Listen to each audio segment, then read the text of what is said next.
चलो लाइव होगी क्लास। अच्छा बैच का पोस्टर रखा। मेरे प्यारे प्यारे बच्चों, नन्हे मुन्नों, आप सभी को नमस्कार। हाथ जोड़कर नमस्कार। कैसा चल रहा है आपका दिन? जी जी जी, good evening good evening good evening. Mohit, Rahul, Shahrukh Khan, Salman Khan, Akshay Kumar, सब पढ़ रहे हैं।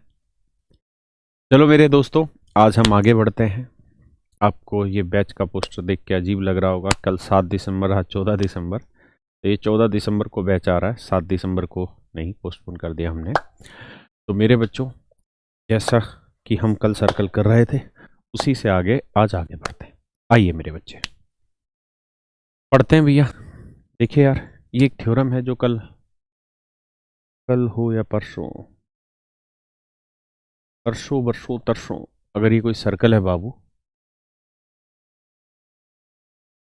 और हम सिखाएं तुमको कि अगर ये कोई सर्कल है और ये सर्कल की कोई टेंजेंट है और ये सर्कल की कोई कोड है, तो टेंजेंट और कोड से मिलके ये एंगल थीटा है, तो इस कोड से सर्कल के इस पार्ट पे जो भी एंगल बनेंगे सारे थीटा ही होते हैं। ये थ्योरम मैंने सिखा रखी है आपको। एक थ्योरम और भी है जो मुझे सिखानी है, और वो ये कि अगर ये सर्कल है और सर्कल की कोई, ये सीकेंट है, सीकेंट मतलब जो सर्कल को आर पार कर जाए, मतलब दो पॉइंटों पे काटते बाहर निकल जाए, और ये सर्कल की कोई टेंजेंट है, इसका नाम है पी, इसका नाम है टी, इसका नाम है ए, इसका नाम है। तो यहाँ एक थ्योरम ये बनती है, प्रूफ पे मत जाइए, कहेंगे मैं करा भी दूंगा। आज तेरे पैर में दर्द हो रहा है। पी टी स्क्वेयर बराबर होती P A into P B. चलो जितना पढ़ाया जाता उतना पढ़ाता हूँ। पी टी स्क्वेयर बराबर होती P A into P B. Clear है? पी टी स्क्वेयर बराबर होगी P A into P B. किसी भाई को दिक्कत है यहाँ तक? नहीं। अब आगे बढ़ते हैं। पी टी स्क्वेयर बराबर P A into P B, यानी इस साइड का स्क्वेयर टेंजेंट का स्क्वेयर बराबर ये साइड इंटू ये पूरी बड़ी साइड। क्लियर है? अब आते हैं सब।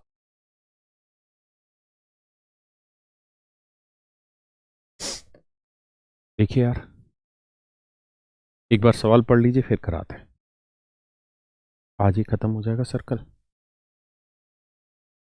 फिर आगे बढ़ेंगे।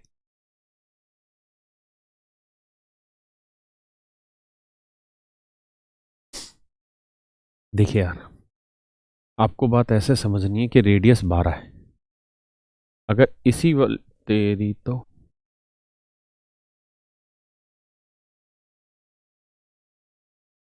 इसी वाली कोड से तो सर्कल के सेंटर पे एंगल बना, और इसी कोड से सर्कल के दूसरे पार्ट पे एंगल। तो सेंटर पे बना हुआ एंगल दूसरे पार्ट का डबल होता है, तो ये 30 है, तो बाबू ये 60 डिग्री होना चाहिए। ये कौन होगा जी? 60 डिग्री मानते हैं। अब आप जानते हैं ये भी रेडियस है, ये भी रेडियस, मतलब दोनों ही साइडें आपस में बराबर है। अगर ये दोनों साइडें बराबर है तो तीसरी साइड के साथ बनने वाले कोण भी क्या होंगे? बराबर। तो ये भी 60 होगा, ये भी 60 होगा। कैसे? देखिए, ये कौन 60 डिग्री है मानते हैं। ये दोनों साइडें बराबर हैं, क्यों? क्योंकि दोनों रेडियस है, ओ ए ओ बी दोनों सर्कल की रेडियस है, ओ सेंटर है। तो ये 60 है, तो इन दोनों कोणों को 120 है और दो साइडें बराबर है, तो अपोजिट एंगल भी इक्वल होंगे, तो ये भी 60 होगा। ये यानी ये 60 होगा तो ये वाला कोण भी 60 होगा। मतलब ये एक इक्विलेटरल ट्रायंगल बन गई। इक्विलेटरल ट्रायंगल बन गई तो इसका अर्थ ये बन गया कि भैया हर साइड की लेंथ 12-12 होगी। ओ ए 12, ओ बी 12, तो ये लेंथ भी ए बी भी 12 होगी। सही है?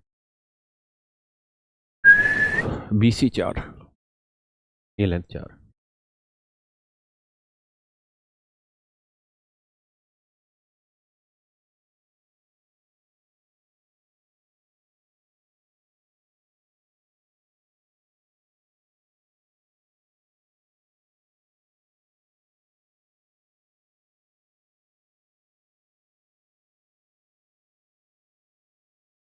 अब जरा ध्यान दीजिए, इस वाले वर्टेक्स से एक तो ये टेंजेंट खींची गई है और इसी से एक ये सीकेंट खींची। तो हम इस बात को समझते हैं कि टेंजेंट का स्क्वायर जो होगा, डी सी स्क्वायर जो होगा, वो सी बी इंटू सी होगा। अभी लिखवाया था क्या कि टेंजेंट का स्क्वायर बराबर होगा ये साइड इंटू पूरी बड़ी साइड। पक्का? तो भैया सी बी की लेंथ है 4 और सी ए की लेंथ 12 और 4 16 चौक 64, तो डी सी की लेंथ आएगी 8। यही आपका आंसर। AC की लेंथ आ गई मेरे बच्चों 8। समझ पाए?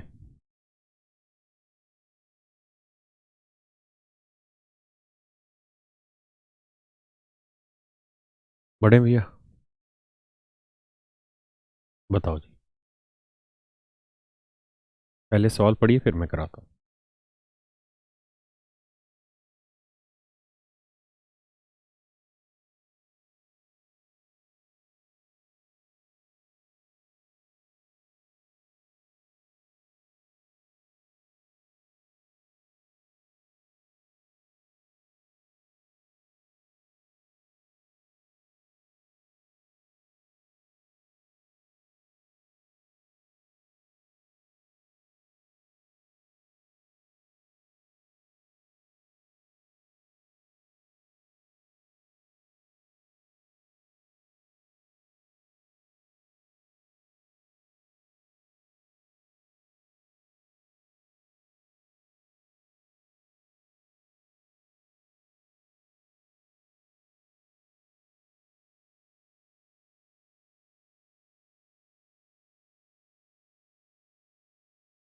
देखिए यार,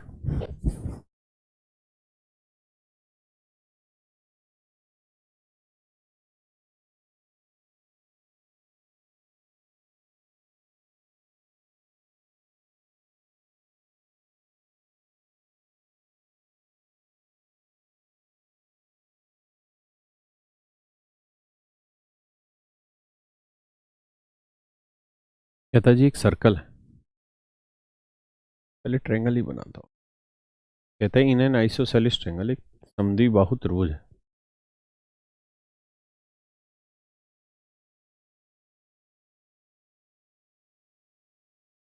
ये कोई त्रिभुज है जी ABC।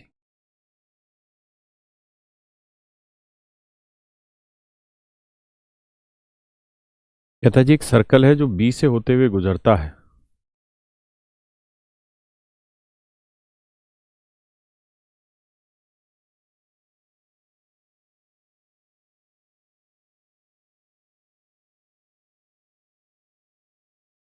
ऐसे ही जी, कह रहा है जो B से होते हुए गुजरता है,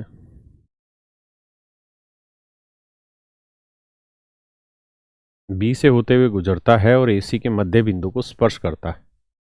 ऐसे ही कह रहा था, touch is the mid point of line AC के मध्य बिंदु को टच करता है and intersect the line AB at M, और AB वाली लाइन को इंटरसेक्ट कर रहा है M पे।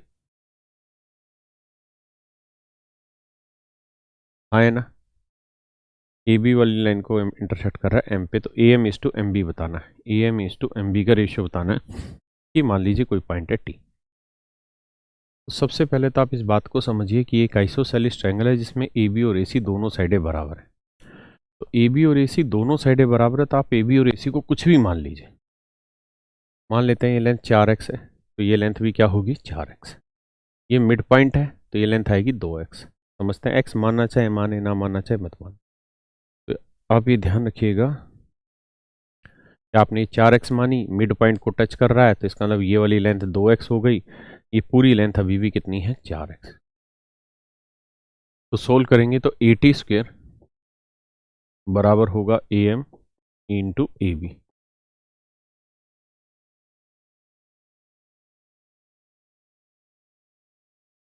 अगर समझ नहीं आ रहा है तो समझाता हूँ, थोड़ी देर के लिए ऐसे देखने की कोशिश।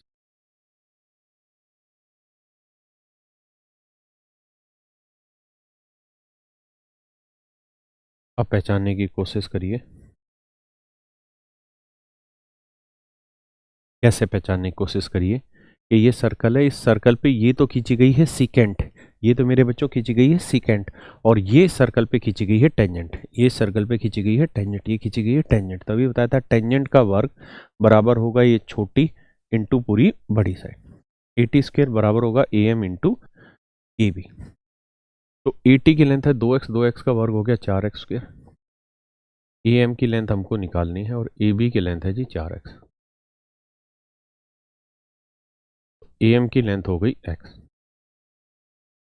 अब AM की लेंथ है x, तो यानी मेरे दोस्तों ये वाली जो लेंथ है ये है x, ये x है, ये पूरी 4x है, तो ये लेंथ कितनी आई 3x।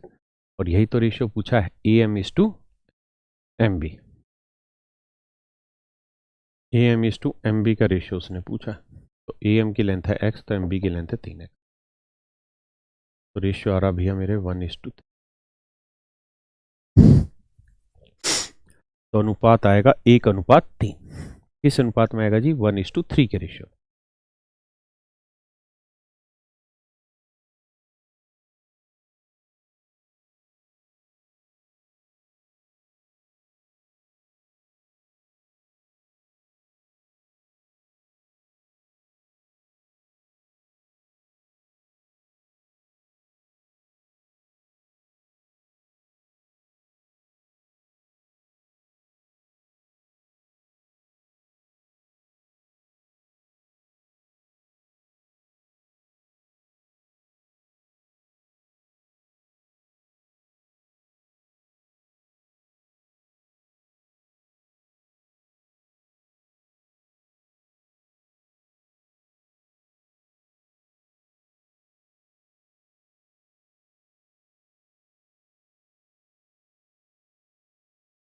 थर्टी 38 नंबर क्वेश्चन पे आइए जी, करिए भाई।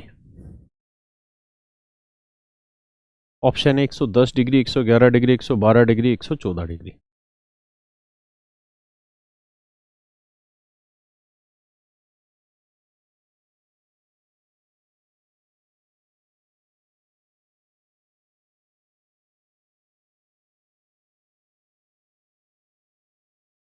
देखिए यार, पहले आप पढ़ लो फिर मैं कराता हूँ।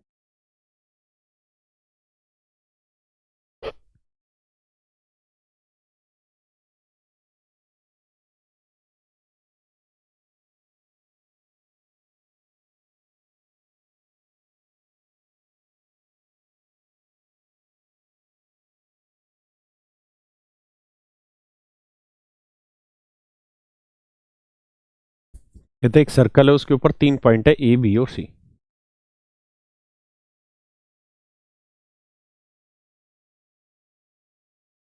ए, बी और C. A tangent touches the circle at A, एक टेंजेंट है जो सर्कल को ए पे टच कर रही है, and intersect the extended part of line B C, और भुजा बी सी के बढ़े हुए भाग को किसी पॉइंट टी पर काटती है। The extended part of line B C at T, find the central angle made by कोड बी सी, तो चाप बी सी द्वारा केंद्र पर बना कोण ज्ञात करें। ए टी सी की वैल्यू है 44 degree, 44 degree. C A T ये है 40 डिग्री।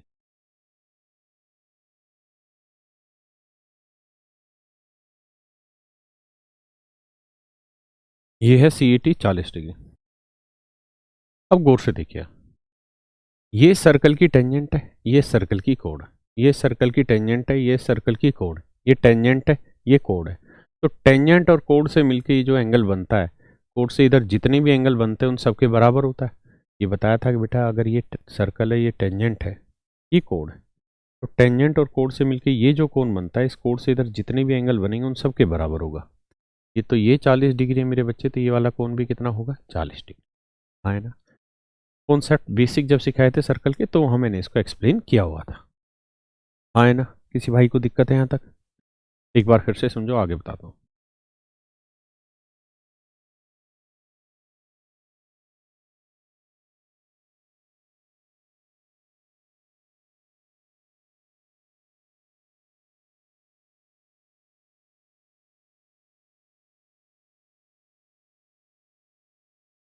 अब एक बात बताओ बेटा, अगर मैं थोड़ी देर के लिए इसे हटा दूं, तो ये एक ट्रायंगल बनी, ट्रायंगल के तीनों एंगल का सम 180, तो ये 40 है, ये 44 है, कितना हो गया? 84। तो ये पूरा कोण कितना हुआ? 96। 96 में से 40 हो गया तो ये कितना बचा? 56। तो ये कोण आया 56 डिग्री। किसी भाई को दिक्कत है? अब हमसे पूछ रहा है कि जिस कोण BC द्वारा केंद्र पे बना कोण ज्ञात करें, यानी इससे सेंटर पे जो एंगल बना होगा, जहां भी सेंटर होगा, यहाँ यहाँ यहाँ कहीं पे भी सेंटर हो, तो सेंटर पे बना एंगल बताइए। तो हम ऐसे दिमाग दौड़ाएंगे, देखिए यार, इसी कोण से सर्कल के इस पार्ट पे 56 बना और इसी कोण से सर्कल के सेंटर पे एंगल बना, तो ये 56 है, तो ये कितना होगा? इसका डबल, 112 डिग्री। बस ये आंसर हो गया।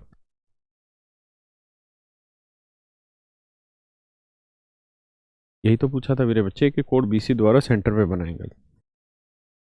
करिए जी।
आइए जी।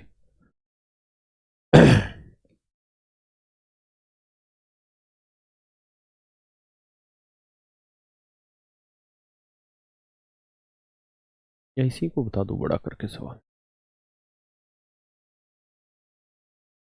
देखिए यार, AC और BC बराबर दे रखी है, मैं इसी को बड़ा कर रहा हूँ फिर।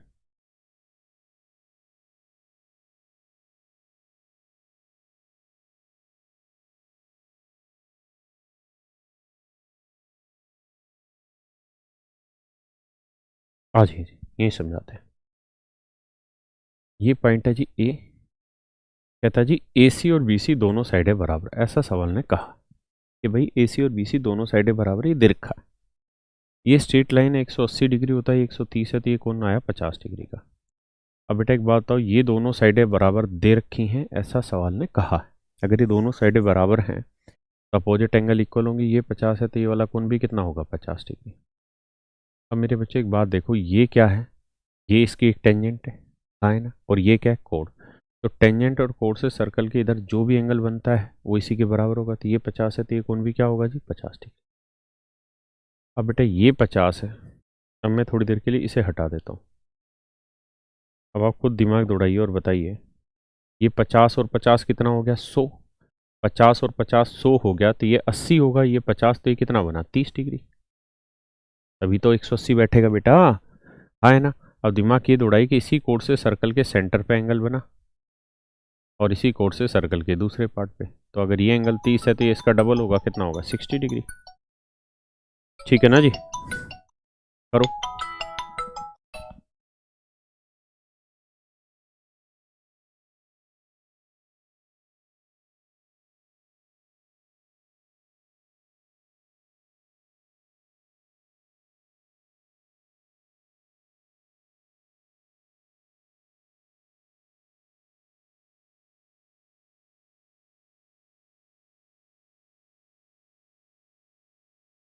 करिए यार दोस्तों, बहुत ही प्यारा क्वेश्चन है।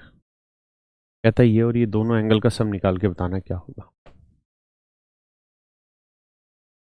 फिर ये वाला भी बताऊंगा।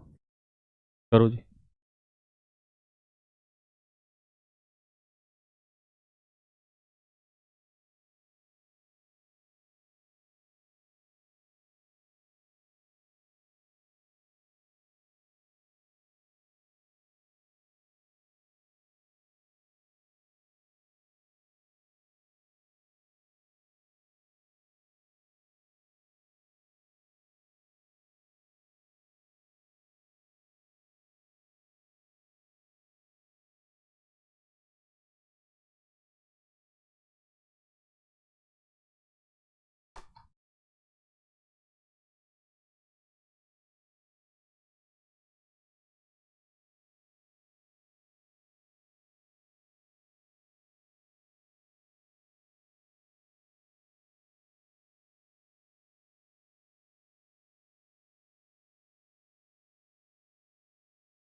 हाँ तो कुछ बड़ा सा बना भाई। आ जाओ भैया। m प्लस n निकालना है, क्या होगा? देखो यार सवाल बहुत प्यारा है, समझना पड़ेगा आपको। आप ऐसे देखिए, ये कोई सर्कल है, ठीक है जी। ये सर्कल की टेंजेंट है, दिमाग दौड़ाना अच्छे से। ये सर्कल है, ये सर्कल की टेंजेंट है, ये सर्कल की कोई कोण है। ये एंगल x है मेरे बच्चों, तो आप अच्छे से जानते हैं कि इस कोण से सर्कल के इधर जो भी एंगल बनेगा वो x ही बनेगा। तो अगर मैं इधर बनाऊं तो ये कोण कितना होगा? x होगा। मानते हैं कि नहीं? यानी अगर ये टेंजेंट है, ये वाली टेंजेंट देख रहे हो, तो ये सर्कल की कोण है। तो टेंजेंट और कोण से मिलकर ये कोण x डिग्री है, तो इस कोण से सर्कल के इधर जो भी कोण बनेगा यहाँ ऐसे इतना, तो ये कोण क्या बनेगा? x ही बनेगा। मानते हैं कि नहीं? अब कहेंगे जी बिल्कुल मानते हैं। अब एक बात और बताइए,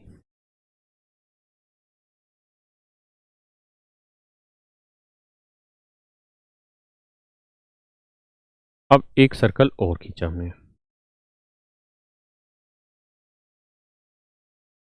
ये सर्कल हमने इस पे और यहाँ,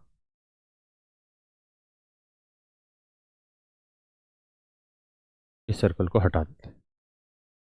तो देखिए यार, ये टेंजेंट है ये वाली, और ये कोण है, तो ये कोण y है, तो इससे इधर जो भी एंगल बनेगा वो सारे क्या होंगे? y। तो ये एंगल क्या होगा? y। तो भैया एक बात बताओ, ये टेंजेंट है और ये कोण है, ये टेंजेंट है और ये कोण है, ये टेंजेंट है और ये कोण है।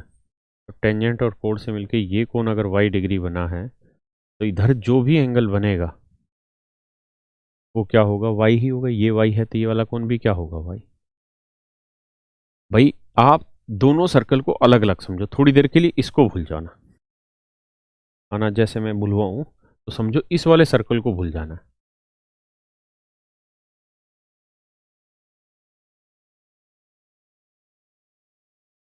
समझो ये वाला सर्कल सवाल में है ही नहीं।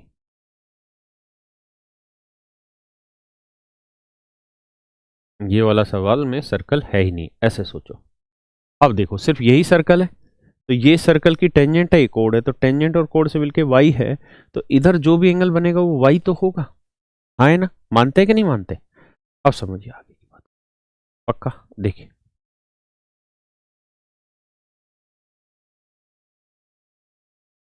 अब मेरे बच्चों एक बात बताओ, ये एक ट्रायंगल है, इसमें ये वाला कोण है x, ये वाला कोण है y और ये वाला कोण है m।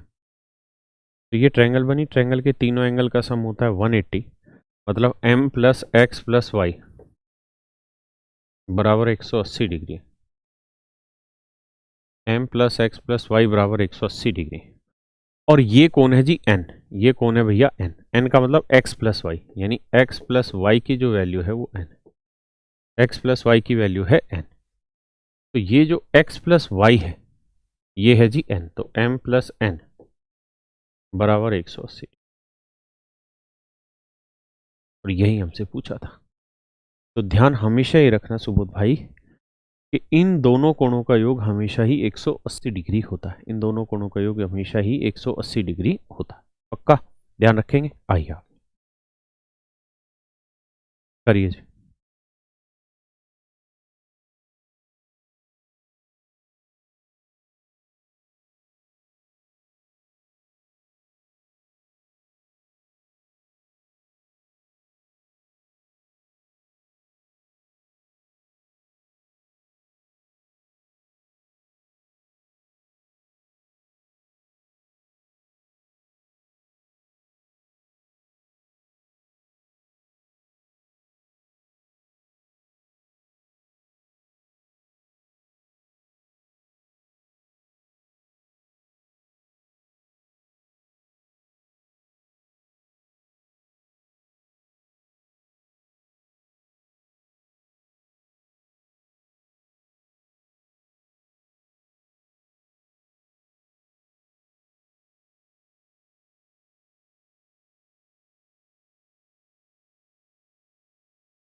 कर लिया भैया, आई।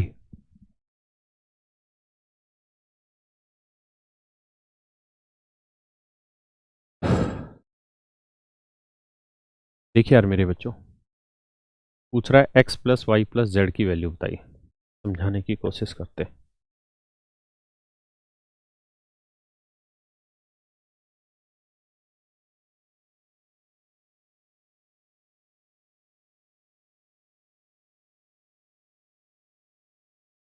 अब आ जाइए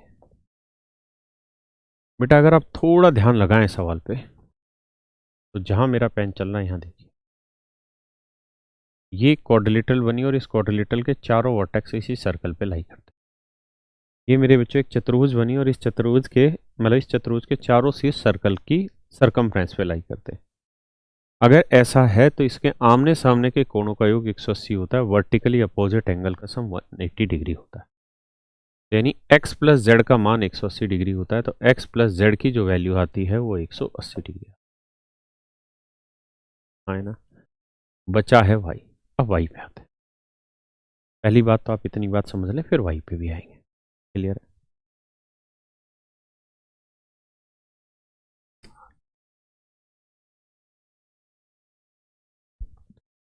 कह रहा है E B C, E B C कितना है भैया?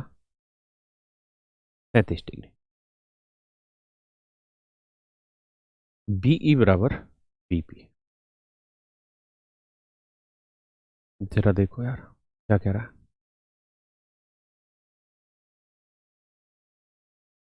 ये वाला कोण दे रखा है 37 डिग्री, ये वाला कोण है 37 डिग्री। तो बेटा गौर से अगर आप देखें तो यही तो हो रखा है कि ये सर्कल है, ये सर्कल की टेंजेंट है, इसका नाम ई है, इसका नाम बी है, इसका नाम सी, और ई बी सी ये कोण दे रखा है 37 डिग्री। तो मैं आपसे जानना चाह रहा हूं कि ये एंगल क्या होगा, ये वाला एंगल क्या होगा, ये मेरा सवाल। आप कहेंगे देखिए सर, ये टेंजेंट है, ये कोण है, टेंजेंट और कोण से मिलकर ये एंगल 37 है, तो इस कोण से इधर जो भी एंगल बनेगा वो 37 डिग्री का ही होगा, इसमें कोई दो राय नहीं। ये 37 का है तो बेटा ये वाला एंगल भी 37 डिग्री का होगा, और ये बराबर है किसके? एक्स के। ये बराबर है मेरे बच्चे एक्स के। इसी को तो एक्स नाम दिया था इसने। अब ये भी कह रहा है कि बीई और बीपी बराबर है, मतलब बीई और बीपी दोनों साइडें बराबर है। अगर मेरे बच्चे बीई और बीपी दोनों बराबर हैं तो ईमानदारी से एक बात बताओ, दो साइडें बराबर है तो अपोजिट एंगल भी इक्वल होंगे, यानी ये कोण भी 37 डिग्री का होगा, है ना। यानी ये दोनों कोण 37 डिग्री के हो गए। आप मानते हैं कि नहीं मानते? भाई बोलो। आप कहेंगे जी हो गए 37 के, मान ली बात। तो 37 और 37 हो गया, तीन तीन छः 74, तो 180 में से 74 घटा दूं मैं, तो ये बना 106 डिग्री। इसका मतलब ये वाला जो कोण है, ये वाला कोण 106 डिग्री का, 106 डिग्री का, 106 डिग्री। ये वाला जो कोण है मेरे बच्चे, ये है 106 डिग्री का। ये जो कोण है ये है 106 डिग्री का। कितने डिग्री का मेरे बच्चों? 106 डिग्री का। ये वाला कोण है 106 डिग्री का। अब ये सर्कल का सेंटर है और सर्कल के सेंटर से ये टेंजेंट है, टेंजेंट को मिलाएंगे बेटा, ये एंगल बनता है 90 डिग्री। ये पूरा कोण बनेगा 90 डिग्री। अगर किसी दूसरे रंग से दिखाऊं तो देखने की कोशिश करना, ये कोण बना 90 डिग्री। हाँ नहीं, पूरा कोण है 90। अब इसमें से ये एंगल है 37, तो 90 में से 37 घटा दो तो बचेगा 53, तो ये कोण है 53 डिग्री। ये कोण है 53 डिग्री। ये पूरा कोण था, ये वाला पूरा कोण था 106, तो 106 में से 53 हटाएंगे बाबू, तो बचेगा कितना? 53। इसका मतलब ये कोण भी 53 डिग्री आया। हाँ है ना। और इसी का नाम y लिखा हुआ है, तो y की वैल्यू है 53 डिग्री। तो x प्लस जेड तो पहले ही निकाल दिया, 180 बचा y था, y की वैल्यू 53 है। उत्तर आया 233 डिग्री। ये मेरा आंसर है। उतार लो।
आइए जी, करो जी।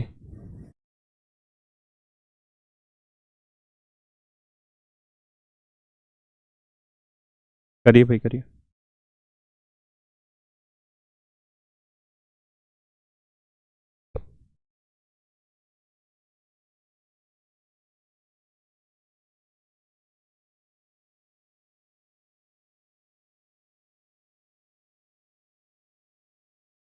करो भाई करो।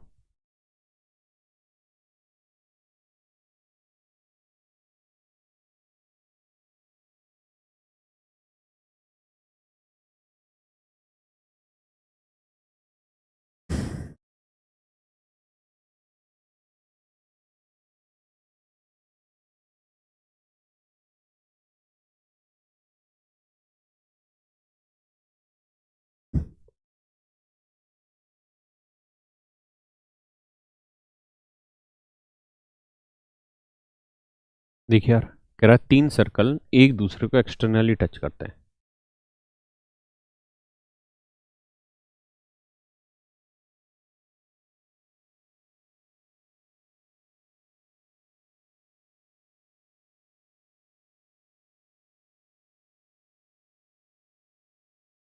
ये 3 सर्कल हैं, कहता है एक दूसरे को बाह्यतः स्पर्श करते हैं एक दूसरे के।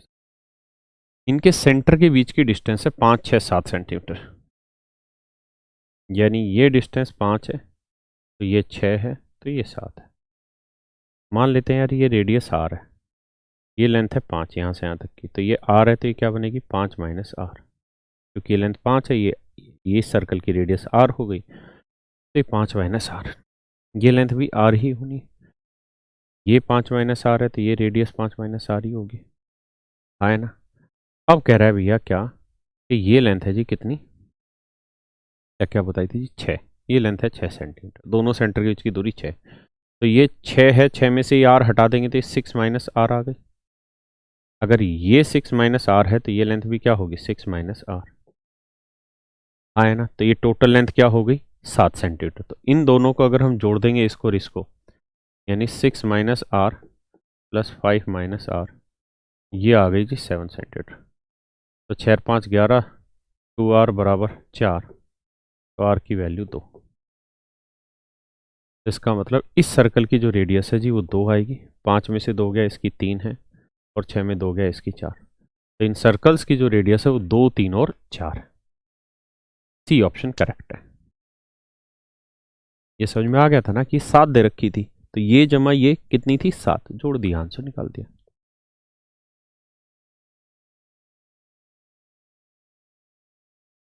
ठीक है जी, जाने को हम ऑप्शन से भी जा सकते थे, लेकिन ऐसा नहीं करना।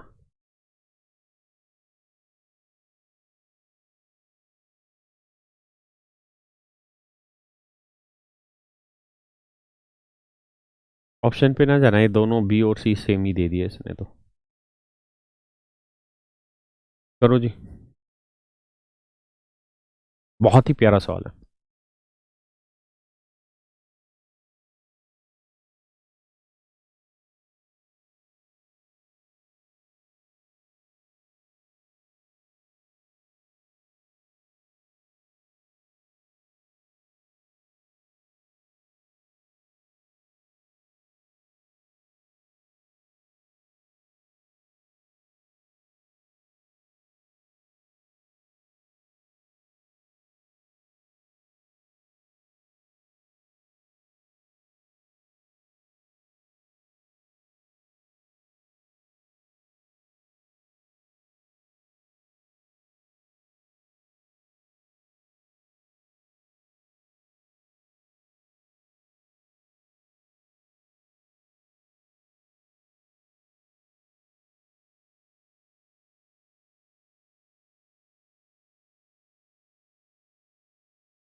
करो भाई, देखिए।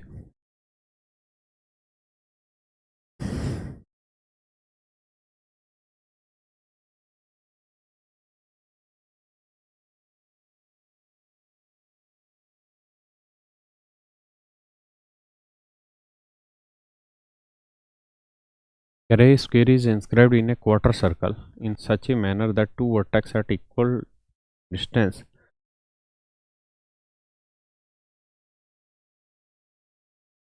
कहता जी क्वार्टर सर्कल है।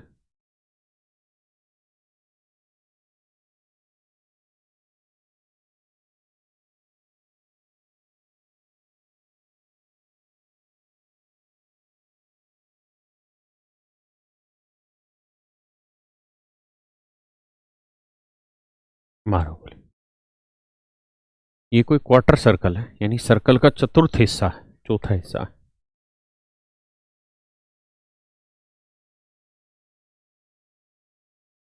कह रहा जी ये क्वार्टर सर्कल है, इसके अंदर हमने एक स्क्वायर बनाया, इसके अंदर मेरे बच्चों हमने एक वर्ग बनाया है। वर्ग इस तरह से बनाया कि उसके दो वर्टेक्स तो वो लाई करते हैं सर्कल की इन इस पे, और दो वर्टेक्स करते हैं सर्कल की सरकमफ्रेंस पे लाई।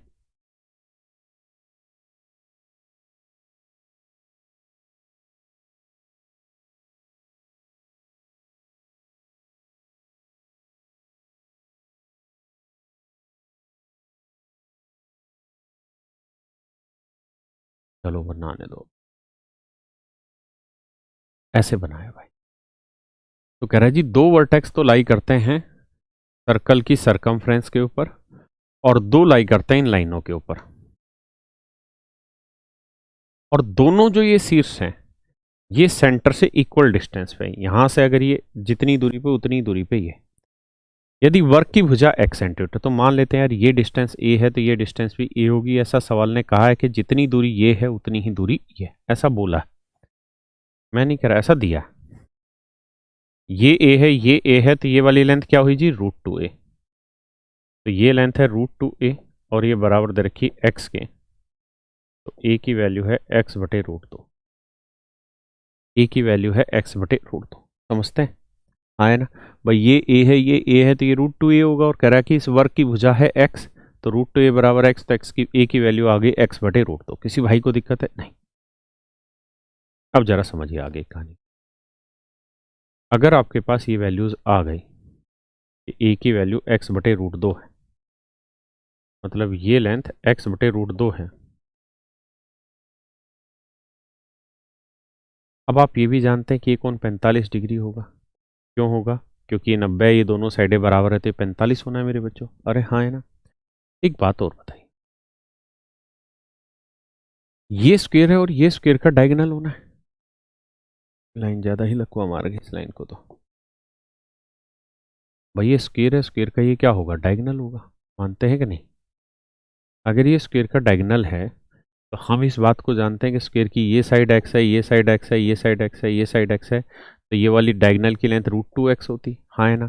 और स्क्वायर के डायगोनल एंगल बाई सेक्टर होते, तो ये पूरा 90 होता है, तो ये 45 डिग्री बना, तो इसका मतलब ये 45 45 90, यानी ये पूरा एंगल 90 बन गया, हाँ है ना। हम इस बात को भी जानते हैं कि सर्कल के सेंटर से सर्कल की किसी भी पार्ट की जो लेंथ होती है वो रेडियस होती थी, ये कैपिटल आर कहलाया, ये कैपिटल आर कहलाया।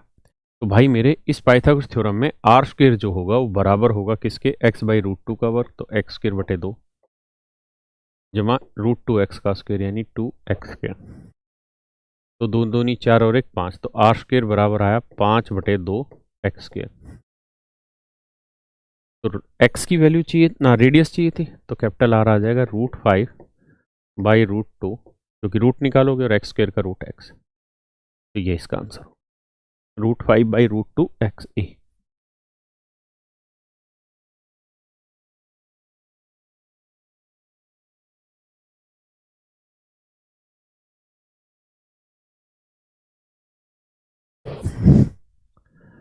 बढ़ जाए भैया, करिए जी।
आइए यार, कहता भैया 2 सर्कल हैं।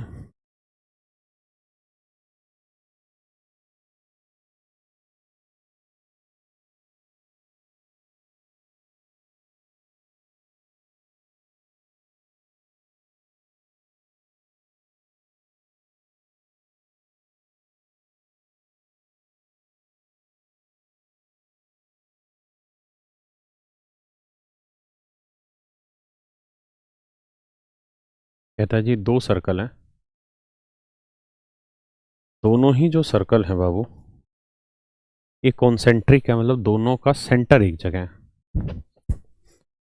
रेडियस बड़े वाले की 13 है तो छोटे वाले की 8 है। A B is the diameter of the larger circle.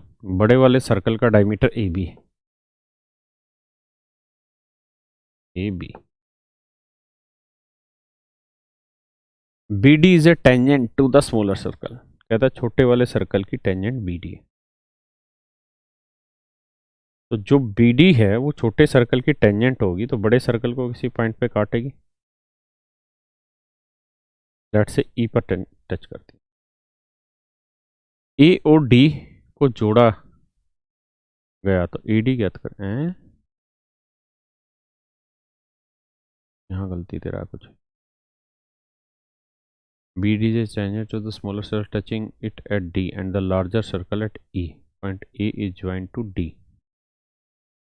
Find AD। अच्छा AD चाहिए था, निकालता। देखो यार, एक बात बताओ, ये छोटे सर्कल का सेंटर है, बड़े सर्कल का भी सेंटर यही है, तो ये छोटे सर्कल की रेडियस होगी। ये लेंथ क्या दे रखी 8, ये बड़े सर्कल की रेडियस क्या है 13, तो ये लेंथ है 13, ये 8 है, तो ये निकाल देंगे। तो भैया ट्रिपलेट फॉलो कराना आता है? नहीं आता। वो पाइथागोरस थ्योरम लगाओ। 13 का वर्ग 169, 169 में 8 का वर्ग 64 घटाओगे तो ये बचा 105। तो ये वैल्यू आई √105। तो ये वैल्यू √105 है, तो ये वाली वैल्यू भी क्या होगी √105। सबसे पहले इतनी बात बताओ, फिर आगे बढ़ें।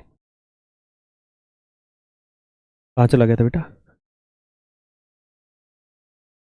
मस्त यार, पता नहीं घुटने में क्या दर्द हो रहा है, ही नहीं रहा, जा रहा।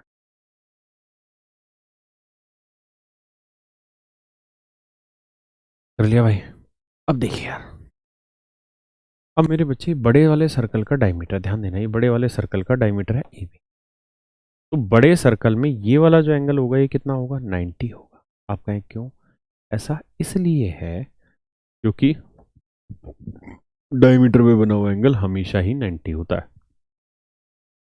तो बेटा ये जो ट्रायंगल है,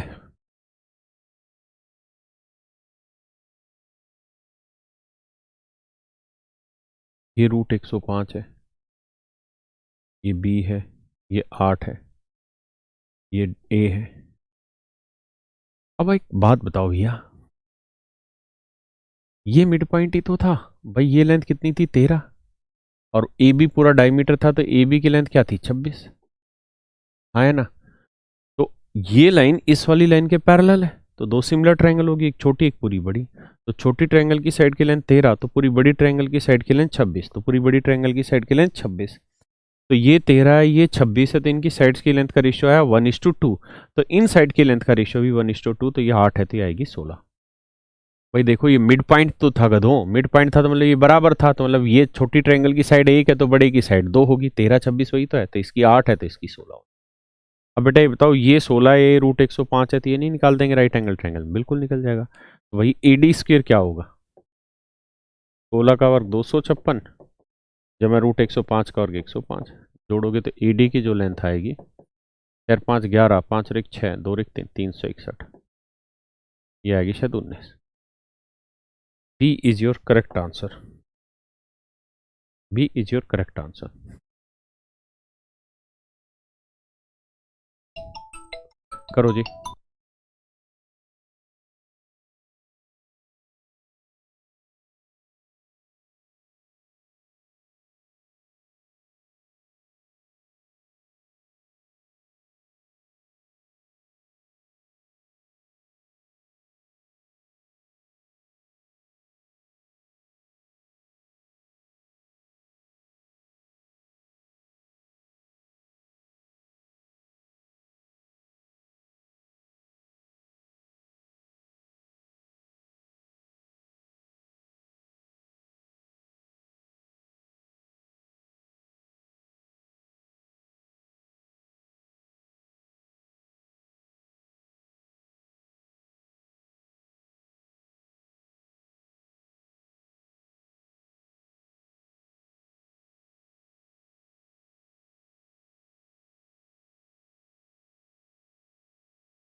और जी दोस्तों, समझा गया। बहुत ही प्यारा सवाल है, लेकिन ये मैं करा चुका हूँ आपको। आपसे जिस मर्जी मेथड से उठाना चाहे सवाल को उठा दें।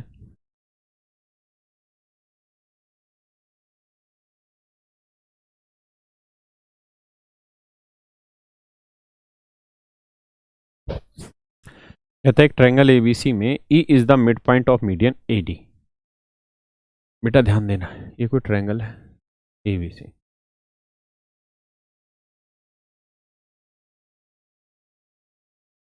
ये एक मीडियन है एडी। इस एडी मीडियन का मिड पॉइंट है ई। ऑन एक्सटेंडेड बीई, बीई को आगे बढ़ाने पर ये कहता है कि एसी को आई पर काटती है। ए आई इस टू आई सी का रेशियो निकाल के बताना। बेटा याद है तुमको? क्या तुम्हें याद है? अब कहता है ए बी ए सी चाहिए, तो हमें तो रेशियो चाहिए, इन बातों से अर्थ ही नहीं है। एडी मीडियन दे रखी है, अगर एडी मीडियन दे रखी है तो इसका अर्थ सीधा सीधा ये हुआ क्या कि ये 1:1 है, क्योंकि भाई मीडियन तो मिड पॉइंट है। और E is the mid point of AD, E AD का मिड पॉइंट है, तो इसका मतलब ये रेशियो भी 1:1 है। तो देखो यार, ये समझो, यहाँ तराजू टांगेंगे तो एक और एक, यहाँ पे एक की यूनिट, भाई लेंथ का रेशियो एक एक है तो वेट का रेशियो भी एक एक आएगा। अगर यहाँ तराजू टांगते हैं तो यहाँ एक एक है तो ये वेट भी एक एक आएगा। अब एक बात बताओ, यहाँ 1 किलो तो यहाँ कितना किलो आया? 2 किलो। और यहाँ है 1 किलो, तो यहाँ करो क्या कि 2 किलो मान लो वेट। अगर 2 किलो लोगे तो 1 किलो यहाँ आ गया, 1 किलो यहाँ लटका दिया। अब एक यूनिट 2 किलो है तो यहाँ पे भी कितना वजन लटकेगा? 2 किलो। अब बेटा ऐसे सोचो, ये 2 किलो है, ये 1 किलो है। अगर ये 2 किलो है, ये 1 किलो, तो अगर वजन का अनुपात 2:1 है तो लेंथ का रेशियो तो 1:2 हो जाएगा। यही पूछा हुआ। तो A is your correct option. A is your correct option my dear students. ये कह रहे हैं लंगड़ा के क्यों चल रहे हो? करो भैया, ये बहुत ही प्यारा सवाल है, करें।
देखिए यार, कह रहा है कि एबीसी की मध्य का एडी के मध्य बिंदु ई है, भुजा बी को आगे बढ़ाने पर एसी को आई पर प्रतिच्छेदित करता है। एबीसी का क्षेत्रफल 36 है, तो ए ई आई का बताइए।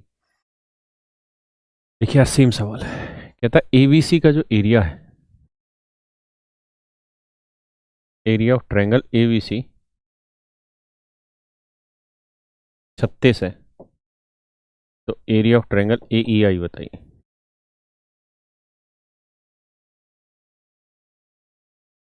ये हमसे पूछा है, ए ई आई। बहुत ही प्यारा, बहुत ही विचित्र प्रश्न है। देखिए यार, ए ई आई का एरिया आपसे पूछा हुआ है। मेरे दोस्तों, कई तरीकों से हम इस एरिया को निकाल सकते हैं। अगर आप जानना चाहते हैं मुझसे तो कैसे? देखिए ऐसे, एक बात बताओ, यहाँ 1 किलो वजन लटकाए हैं, यहाँ 1 किलो वजन है या 2 किलो वजन है, तो इसका मतलब यहाँ कितना किलो वजन लटकाए हो? 3 किलो। मानते हैं कि नहीं? बोलो जी हाँ, लटकाए 3 किलो। तो ये 3 किलो, ये 1 किलो, तो इसका मतलब ये लेंथ 3 होगी, तो ये लेंथ होगी 1। हाँ है ना? किसी भैया को कोई आपत्ति हो यहाँ तक तो खुल के अपनी बात रखे। ऐसा नहीं है कि इसी तरीके से कर सकते हैं, अनेकों अनेक तरीके हैं इस क्वेश्चन को करने के। ठीक है, तो ये रेशियो आ गया 3:1। हम ऐसे भी कर सकते हैं। अगर आप ऐसा ना करना चाहें तो भी बताता हूँ। आप सबसे पहले ये बताइए कि अगर ये 3:1 ना भी ले, ध्यान देना ये रेशियो क्या क्या थे। सवाल बहुत अच्छा है, एग्जाम में डायरेक्ट पूछा हुआ, इसीलिए करवा रहा हूँ। देखो यार, ये है A B C, A B C. इस ट्रायंगल में ए सी पे यहां कोई पॉइंट है आई, और इसमें एक खास बात यह है कि ये इस ट्रायंगल को 1:2 के रेशियो में बांट रही है, यानी इनकी लेंथ का रेशियो 1:2 है। तो ये मैंने आपको पढ़ा रखा है कि अगर किसी ट्रायंगल में 2 या 2 से ज़्यादा त्रिभुजें हैं और वो किसी सेम स्ट्रेट लाइन पे ही बेस्ड है और उनका एक कोई कॉमन वर्टेक्स है, जैसे ये दोनों ही त्रिभुजें स्ट्रेट लाइन पे बेस्ड है और इनका एक कॉमन वर्टेक्स है, तो इनके क्षेत्रफलों का अनुपात वही होगा जो इनके आधार की लंबाई का अनुपात है। यानी इसका एरिया 1 होगा तो इसका एरिया 2 होगा, तो टोटल एरिया 2 और 1 3 यूनिट होगा। तो 3 यूनिट होगा 36, तो 1 यूनिट होगा 12। इसका मतलब इस वाली ट्रायंगल के एरिया आ गया बाबू 12, इस वाली ट्रायंगल के एरिया आ गया बेटा 12। ए बी आई का एरिया आ गया 12, ए बी आई का एरिया आ गया 12, है ना? अब आगे की कहानी समझिए। सवाल में एक चीज और भी कही थी कि ऐसे एडी हमने खींची और ई इसका मिड पॉइंट है और ये डी। तो बेटा एक चीज और भी बताना मुझे, अगर डी मिड पॉइंट है तो ये मीडियन भी तो हुई, मतलब मीडियन है तभी तो मिड पॉइंट है, और मीडियन एरिया बाइसेक्टर होता है, 2 इक्वल एरिया में बांटती है। इसका मतलब ये एरिया 18 होगा तो ये वाला एरिया भी क्या होगा मेरे बच्चों? 18। मानते हैं कि नहीं मानते? अब एडी का मिड पॉइंट ई है और ये एरिया 18 है, तो यहां से इसको मिला दूंगा इस पे लाके, तो ये भी 2 इक्वल एरिया में बांटेगा क्योंकि ई मिड पॉइंट है ए डी का, तो ये मीडियन हुई 2 इक्वल एरिया में, तो 18 को 2 हिस्सों में बांटेंगे तो ये 9, तो ये भी 9। अब बेटा एक बात बताओ, ये एरिया है 9 और ये पूरा एरिया था 12, ये वाला एरिया है 12, ये एरिया है 9, तो ये कितना बचा? 3। तो ए ई आई का एरिया पूछा था तो आंसर आ गया 3। पक्का कितना एरिया आ गया? 3। हमें तुमसे प्यार कितना, ए ई आई का एरिया पूछा था तो आंसर आ गया 3। आप चाहते थे इस सवाल को ऐसे भी निकाल सकते थे। कैसे? के के के कैसे भी निकाल लेते यार, मर्जी तुम्हारी। मतलब ये एरिया 12 आ गया था, आपको पता है ये लेंथ 3 थी, ये 1 थी, तो इनके एरिया का रेशियो भी 3:1 होगा क्योंकि इस ट्रायंगल का और इस ट्रायंगल दोनों का बेस इसी स्ट्रेट लाइन पे है, दोनों का कॉमन वर्टेक्स है, तो एरिया का रेशियो 3:1 में ही होना, वही सेम तरीका हो जाएगा। हाँ है ना? करिए जी आगे, बताइए। अच्छा ये तो वही है बे।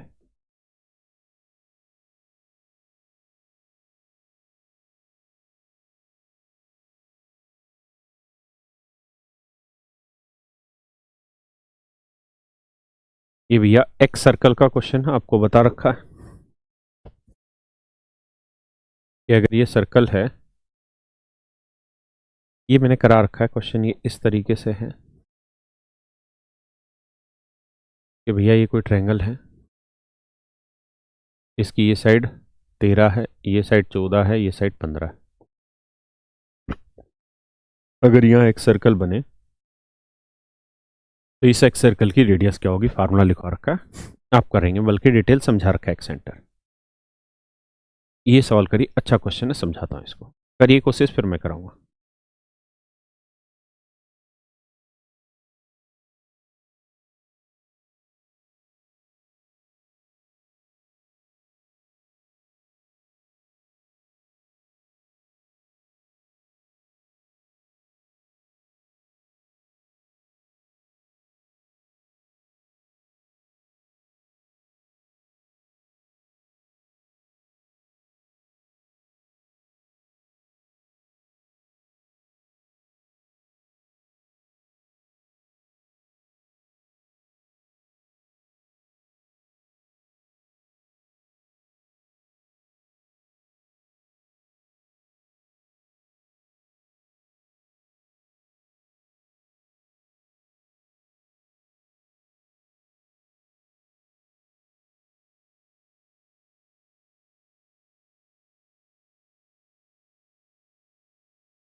देखिए यार, एबीसी एक समबाहु त्रिभुज है जिसमें बड़े वृत्त का क्षेत्रफल 1386 वर्ग सेंटीमीटर, तो छोटे वर्ग का क्षेत्रफल ज्ञात करें।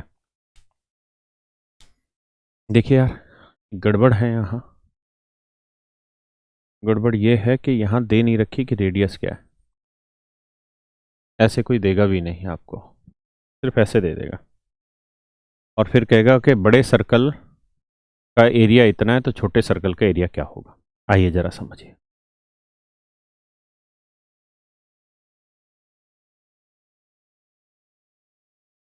देखिए दोस्त, बड़े ध्यान से मेरी बात सुनिएगा, समझिएगा। If it is equilateral triangle, अगर ये एक समबाहु त्रिभुज है, अगर ये एक समबाहु त्रिभुज है, सबसे पहले मैं इक्विलेटरल ट्रायंगल के केसेस को क्लियर करा देता हूं दोबारा से, वैसे बता रखा है। इक्विलेटरल ट्रायंगल,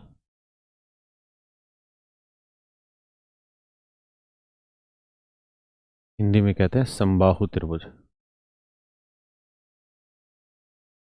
समबाहु त्रिभुज क्या होता है जी, आप जानते हैं, जिसकी तीनों भुजाएं बराबर हो, हर एक कोण 90 डिग्री हो, उसे हम समबाहु त्रिभुज।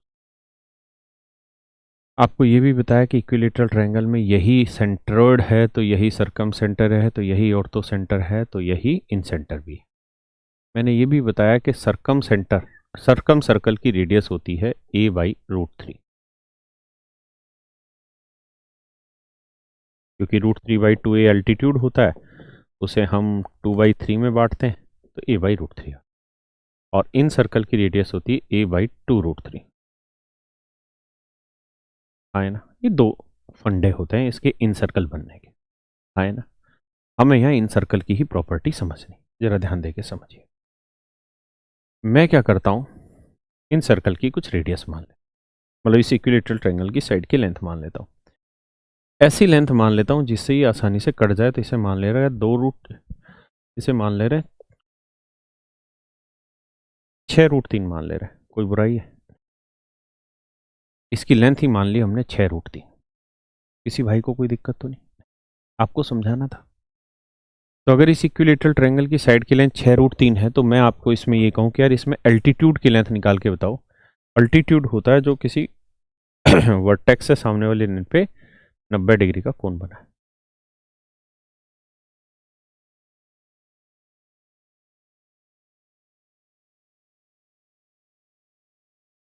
ये अल्टीट्यूड।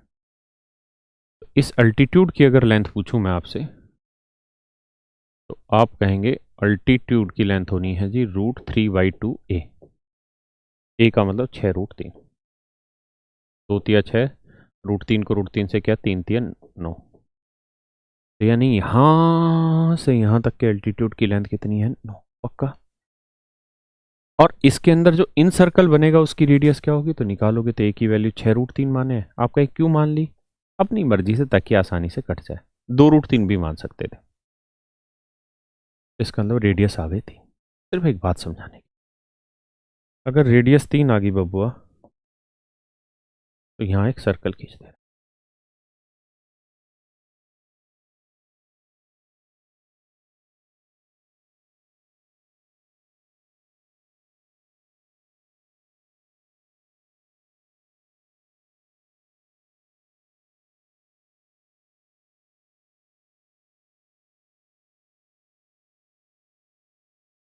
ये भैया हमने इसके अंदर एक सर्कल खींच। तो बेसिकली इस वाले सर्कल की जो रेडियस होगी ना, इस वाले सर्कल की रेडियस मैं लाल पेन से ही लिखता हूं, वो 3 होगी पक्का। वो कितनी होगी मेरे बच्चों, 3। अब आप एक बात बताइए कि अगर मैं यहां से एक टेंजेंट खींच दूं, यहां से एक टेंजेंट खींच दूं मैं इस पे, तो आपको ये कहने में कोई ऐतराज तो नहीं कि ये लाइन और ये लाइन आपस में परपेंडिकुलर है?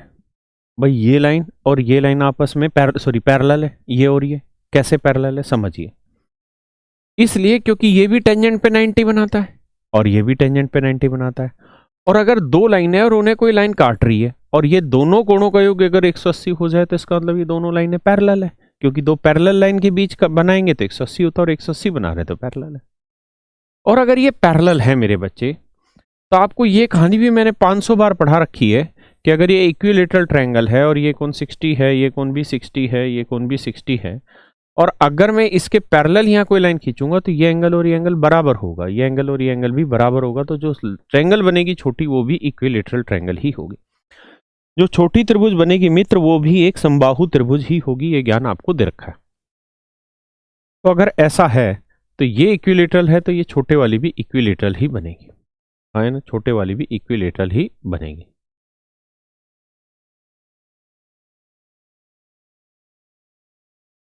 छोटे वाली भी इक्विलेटरल ही बनेगी।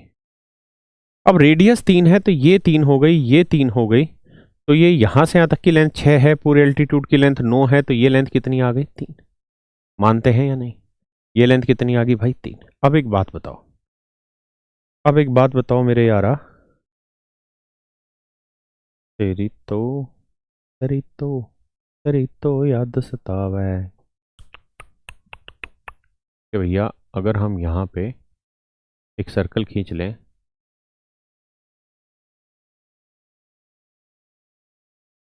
ऐसे करके, ऐसे करके, तो इस सर्कल की रेडियस क्या होगी, ये मैं जानना चाह रहा हूं। इस सर्कल की रेडियस क्या होगी? और ये भी एक इक्विलेटरल ट्रायंगल ही बनेगा, और ध्यान रखना इसका एल्टीट्यूड है 3। तो बेटा एक बात बताओ, कि अगर ये कोई इक्विलेटरल ट्रायंगल है, ये कोई इक्विलेटरल ट्रायंगल है और यहां इसके अंदर कोई इन सर्कल खींचा, तो मैंने आपको 500 बार ये बात बता रखी है कि यही इन सेंटर भी होता है, यही सेंट्रोइड भी होता है, यही सरकम सेंटर भी होता है। और ये इसका एल्टीट्यूड, और एल्टीट्यूड की लेंथ आपको दे रखी है मैंने 3, और मैंने ये कहा था ये सेंट्रोइड भी है तो ये इसे 2:1 के रेशियो में बांटेगा, ये इसे 2:1 के रेशियो में बांटेगा 2:1 में। तो 3 को 2:1 में बांटोगे तो यहां से यहां तक की लेंथ 2 आएगी और यहां से यहां तक की लेंथ 1 आएगी, यानी छोटे वाले सर्कल की जो रेडियस आनी है वो कितनी आनी है, 1 आनी। इसका मतलब मेरे बच्चे ये वाला जो सर्कल है इसकी रेडियस क्या आनी, 1 आनी, इसकी रेडियस आनी 1। तो हमेशा इस बात का ध्यान रखना कि अगर किसी इक्विलेटरल ट्रायंगल में, ये मान लीजिए कोई इक्विलेटरल ट्रायंगल बना दी मैंने ऐसे, और इसमें मैं बहुत सारे सर्कल खींच लूं,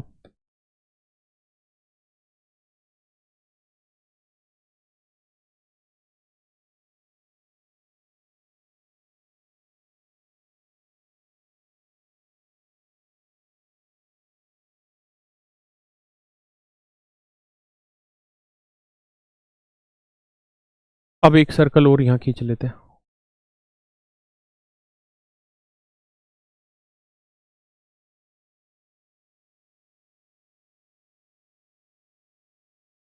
ऐसे ही एक सर्कल यहां और खींच लेते हैं।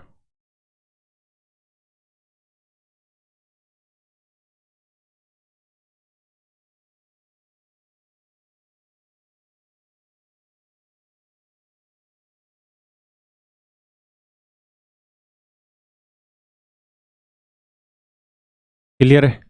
इस तरीके से और कितने भी सर्कल खींचते चले जाए, तो हमेशा ध्यान ये रखना अगर इसकी रेडियस 1 है ना तो इसकी रेडियस 3 गुना होगी, 3। इसकी रेडियस इसकी 3 गुना होगी, 9।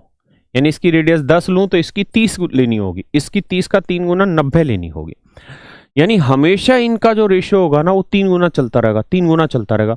एक और भी सर्कल बना लूंगा तो वो 1 होगी, तो ये फिर 3 होगी, तो ये 3 3 9 होगी, फिर 9 3 27 होगी, यानी 3 टाइम्स चलती रहेगी हमेशा ही, पक्का। अब हम अपने वाले सवाल पे आ जाते हैं। हाँ, इस वाले पे आ जाइए। ये आपको कोई नहीं देगा कि अगर ये इक्विलेटरल हैं और ये 2 सर्कल बनाए तो इन सर्कल की रेडियस का रेशियो क्या होगा, ये हमें खुद ही याद रखना होगा कि इनकी रेडियस का रेशियो हमेशा ही 3:1 होगा, यानी छोटे वाले की रेडियस 1 तो बड़े वाले की रेडियस 3 होगी। अगर बेटा इनकी रेडियस का रेशियो 1:3 है तो इनके एरिया का रेशियो क्या होगा, छोटे वाले का एरिया πr² और बड़े वाले का स्क्वायर πr²। तो निकालेंगे, पाई से पाई कट जाएगा, रेशियो आएगा 1:9, यानी इसका एरिया 1 तो इसका एरिया 9। तो कह रहा है बड़े सर्कल के एरिया इतना है, तो 9 यूनिट इतने को रिप्रेजेंट कर रही है, तो 1 यूनिट की वैल्यू कितनी, 9 एकम 9, 4 9 5 45, 3 9 चौक 36, तो 1 यूनिट की वैल्यू 154, ही आंसर आ गया। क्षेत्रफल तो 154 वर्ग सेंटीमीटर, क्योंकि यहाँ सेंटीमीटर यहाँ सेंटीमीटर स्क्वायर, तो डी हमारा आंसर हो। क्लियर है? चलिए आज इतना रखते हैं, बाकी अगली क्लास में बढ़ेंगे। या एक सवाल और करा लेता हूँ, टाइम बच रहा है तो। देखिए